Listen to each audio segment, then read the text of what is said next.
नमस्कार।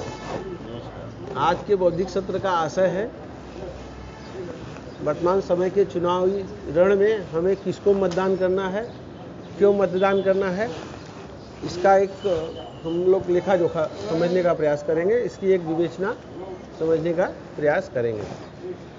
किसको मतदान करना है, क्यों मतदान करना है, क्या करना है, किसको मतदान करना है, क्यों मतदान करना है।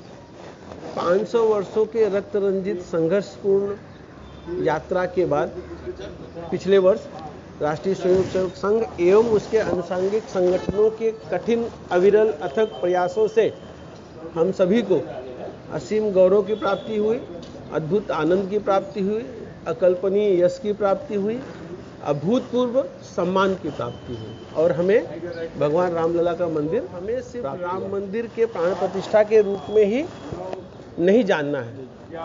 वह अद्वितीय दिन असीम उपलब्धि का दिन था। हमें उस दिन को मात्र एक राम मंदिर के प्राण प्रतिष्ठा के रूप में नहीं जानना है, बल्कि हमें उस दिन को इस देश में, भारत देश में भारत माता के परम वैभव की प्राप्ति के रूप में देखना है। हमें उस दिन को सनातन धर्म के सूर्योदय के रूप में देखना है।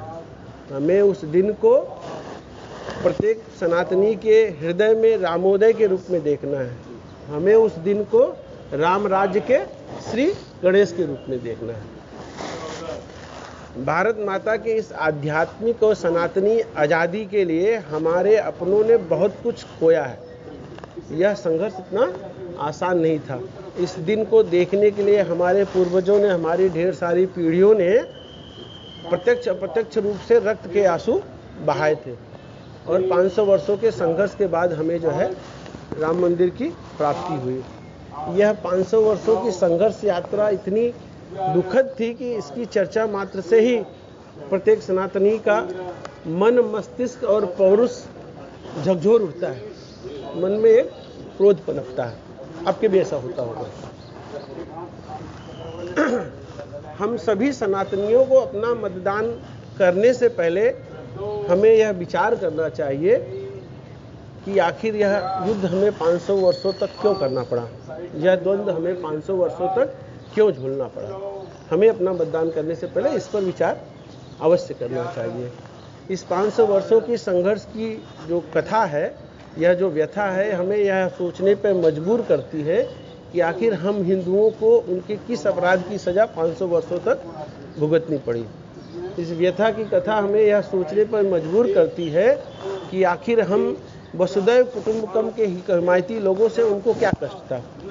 इस व्यथा की कथा हमें यह सोचने पर मजबूर करती है कि हम यह विचार करें कि सर्वे भवन्तु सुखिनः की हमारी जो विचारधारा है, इससे उन आतताइयों को क्या कष्ट था। यह इस व्यथा की कथा हमें यह सोचने के लिए मजबूर करती है कि आखिर उनसे हमें क्या तकलीफ थी कि हमें उन्होंने 500 वर्षों तक जो है इस दुख के जंजाल में दबाए रखा। यह विचार हमें अपना मतदान करने से पहले अवश्य दिमाग में रखना चाहिए। हमें यह भी विचार रखना चाहिए चुनाव करने से पहले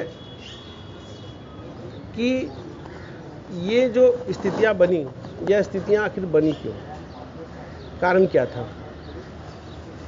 यह एक स्थापित सत्य है और इस बात को सारी दुनिया जो है सदियों से जान मान रही है कि मुस्लिम आक्रमणकारियों ने जो है विश्व के तमाम देशों पे आक्रमण किए और आक्रमण करने के बाद वहाँ के धार्मिक स्थलों को उन्होंने जो है ध्वस्त किया।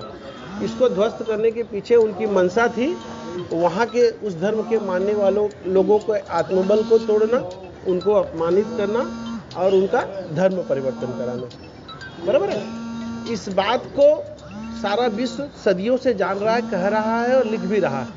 लेकिन हमारे नीति निर्माताओं को यह चीज़ समझने में कि राम मंदिर का आंदोलन राम के देश में पिछले दशकों से चल रहा है, समझने में हमारी विशेष सरकार को आना पड़ा।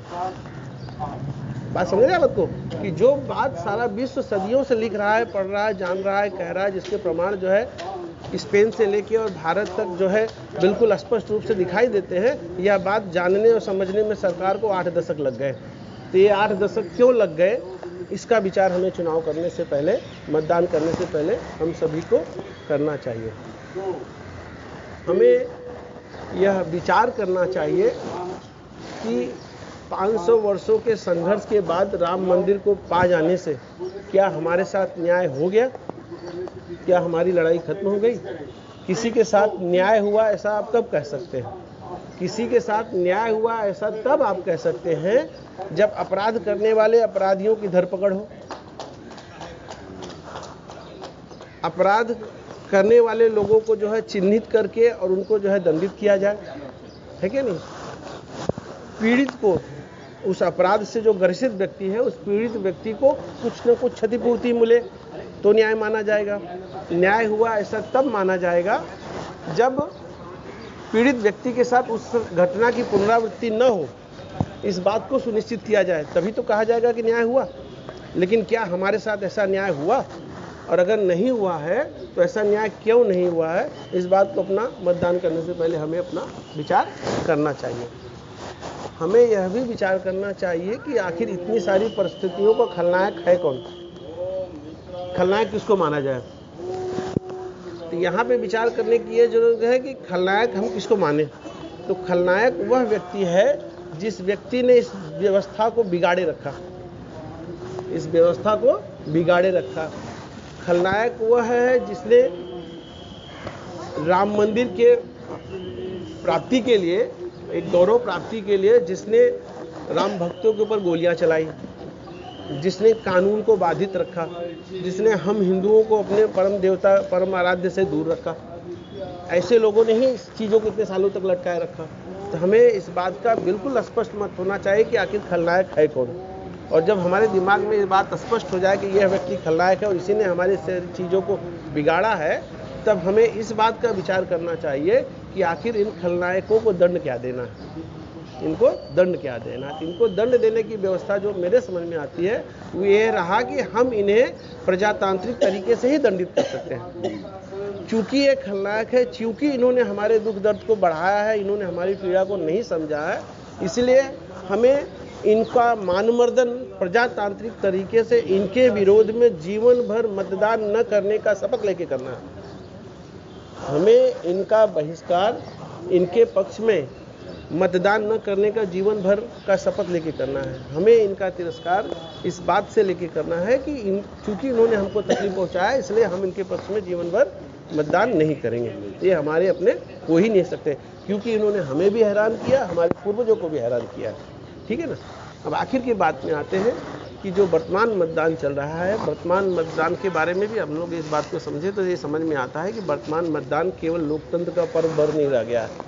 यह मतदान जो है धर्मयुद्ध में परिवर्तित हो चुका है। और धर्मयुद्ध में भी इसको हम आपने परिवर्तित नहीं किया, धर्मयुद्ध में भी इसको उन्हीं खलनायकों ने ही परिवर्तित किया है। तो धर्मयुद्ध में केवल दो मार्ग होते हैं, तीसरा बीच का कोई मार्ग नहीं होता। या तो आप धर्म के साथ है या तो आप धर्म के साथ नहीं।